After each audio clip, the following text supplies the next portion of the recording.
കോഴിക്കോട് സ്വദേശിയായ ബാലികയെ വിൽപ്പന നടത്തിയ കേസിൽ പ്രതിപിടിയിൽ അസം സ്വദേശി ലാൽചൻ ഷെയ്ഖിനെയാണ് നല്ലളം പോലീസ് പിടികൂടിയത്. 2023 ഒക്ടോബറിലാണ് കേസിനാസ്പദമായ സംഭവം. കേസിൽ മുഴുവൻ പ്രതികളും അറസ്റ്റിലായെന്ന് നല്ലളം പോലീസ്. ദിൽഷ തിലകൻ ചേരുന്നു വിവരങ്ങളുമായി. ദിൽഷ, എന്തൊക്കെയാണ് ഈ കേസുമായി ബന്ധപ്പെട്ട് നമുക്ക് ലഭിക്കുന്ന കൂടുതൽ വിവരങ്ങൾ?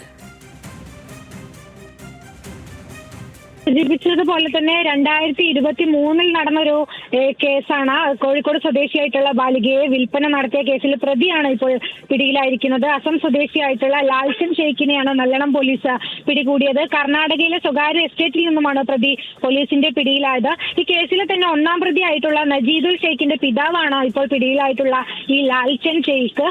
അതായത് കോഴിക്കോട് നിന്നും വിവാഹ വാഗ്ദാനം നൽകി കൊണ്ടുപോയ ബാലികയെ വിൽപ്പന നടത്തി എന്നാണ് കേസ്. 2024 ഒക്ടോബറിലാണ് ഈ ഒരു കേസിന് ആസ്പദമായിട്ടുള്ള സംഭവം നടക്കുന്നത്. 15-കാരിയായിട്ടുള്ള വെസ്റ്റ് ബംഗാൾ സ്വദേശിയെ അസം സ്വദേശി നസീദുൽ ഷെയ്ഖ് പ്രണയം നടിച്ച് തട്ടിക്കൊണ്ടു പോവുകയായിരുന്നു.